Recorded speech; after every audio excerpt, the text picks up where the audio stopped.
രാഷ്ട്രീയ ഭാവി സംരക്ഷിക്കാൻ ബിജെപിയിൽ ചേരാൻ ശക്തമായ സമ്മർദ്ദമുണ്ടെന്ന് വെളിപ്പെടുത്തി എഎപി നേതാവും ഡൽഹി മന്ത്രിയുമായ അതിഷി മർലേന.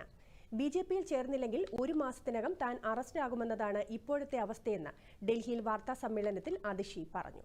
ഇതിന്റെ ഭാഗമായി ഇഡി ഉദ്യോഗസ്ഥർ തന്റെ വസതിയിൽ ഉൾപ്പെടെ റെയ്ഡ് നടത്തുമെന്ന സൂചന ശക്തമാണ്. कि आम आदमी पार्टी के टॉप 4 लीडर्स को गिरफ्तार करना काफी नहीं था। अब आने वाले समय में अगले बड़े 4 नेताओं को जेल में डाला जाएगा। मुझे जेल में डाला जाएगा, सौरभ भारद्वाज को जेल में डाला जाएगा, दुर्गेश पाठक को जेल में डाला जाएगा और राघव चड्ढा को जेल में डाला जाएगा। मुझे ये बताया गया कि आने वाले कुछ ही दिनों में मेरे पर्सनल रेजिडेंस पे ईडी की रेड होगी। ना सिर्फ मेरे घर में ईडी की रेड होगी, मेरे रिश्तेदारों, मेरे परिवार वालों के घर में रेड होगी।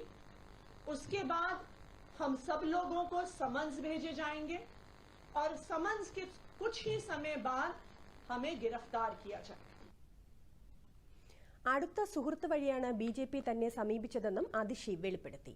അരവിന്ദ് കെജ്രിവാൾ ഡൽഹി മുഖ്യമന്ത്രി സ്ഥാനം രാജിവെക്കേണ്ട സാഹചര്യമില്ലെന്നും അവർ പറഞ്ഞു. അതിഷിയുടെ പ്രസ്താവനകൾ വിശ്വസിക്കാനാകില്ലെന്ന് ബിജെപി നേതാവ് മനോജ് തിവാരി പറഞ്ഞു. അതിഷിയും സൌരഭ് ഭാരദ്വാജും വിജയ് നായരും തമ്മിലുള്ള ആശയവിനിമയത്തെക്കുറിച്ച് ഡൽഹി മുഖ്യമന്ത്രി അരവിന്ദ് കെജ്രിവാൾ തന്നെ പരാമർശിച്ചിട്ടുണ്ട്.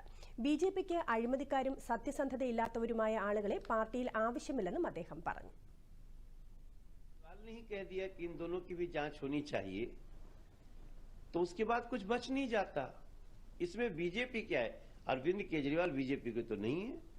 उन्होंने आपका नाम लिया है आतिशी जी, और नाम लेने के पीछे जो मैं समझता हूं, अरविंद चाहते हैं उनकी पत्नी सीएम बने, आप चाहती हैं आप सीएम बने, सौरभ भारद्वाज चाहते हैं सौरभ बने. तो उन्होंने तो कह दिया कि अब हम जा रहे हैं तो तुम लोग भी अंदर आओ, जो बाहर रहेगा वो चलाएगा, क्योंकि जेल से सरकार तो नहीं चल सकती.